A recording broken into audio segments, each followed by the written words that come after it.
The shop was tucked between a bakery and a boarded-up theater, a sliver of a building that looked like it was being squeezed out of existence. Elias had inherited it from an uncle he barely remembered, a man who reportedly spoke more to gears than to people. When Elias turned the heavy brass key for the first time, the air smelled of ozone, machine oil, and something inexplicably like scorched rosemary. Every wall was covered in clocks, cuckoos, grandfathers, sleek Art Deco mantels, all ticking in a chaotic, unsynchronized heartbeat. In the center of the workshop sat a single, unfinished project. It wasn't a watch, but a sphere the size of a grapefruit, crafted from dull lead and polished gold. It had no hands and no face. Elias, an engineer by trade but a skeptic by nature, picked up a jeweler's loupe. As he peered into the sphere's inner workings, he didn't see gears. He saw a microscopic forest of silver wires, pulsing with a faint blue light. Against his better judgment, he picked up a small winding key from the velvet tray. He inserted it into the base and turned. Click, click, click. The ticking stopped.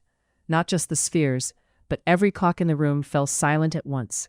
The silence was so heavy it felt like physical pressure against his eardrums. Elias looked toward the front window. The bustling street of 2026 was gone. The cars had vanished. The pavement was replaced by cobblestones, and a horse-drawn carriage rattled past, the driver wearing a tall silk hat. He hadn't traveled through time. The shop had simply stepped out of it. On the workbench, a letter appeared that hadn't been there a moment ago. The ink was fresh, the handwriting a frantic scrawl. To whoever is holding the key, do not look at the shadows. The gears don't measure time, they create it.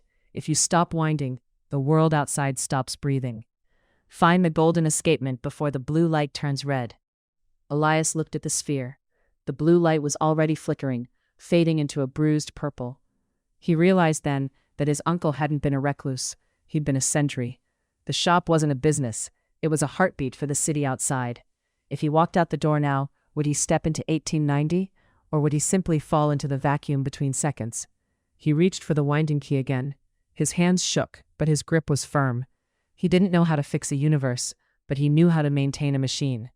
As he turned the key, the blue light roared back to life, casting long, dancing shadows against the walls.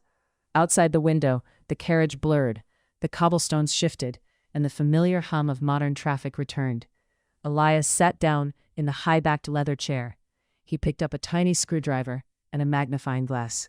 He had a lot to learn, and according to the thousands of clocks surrounding him, he had all the time in the world and none at all.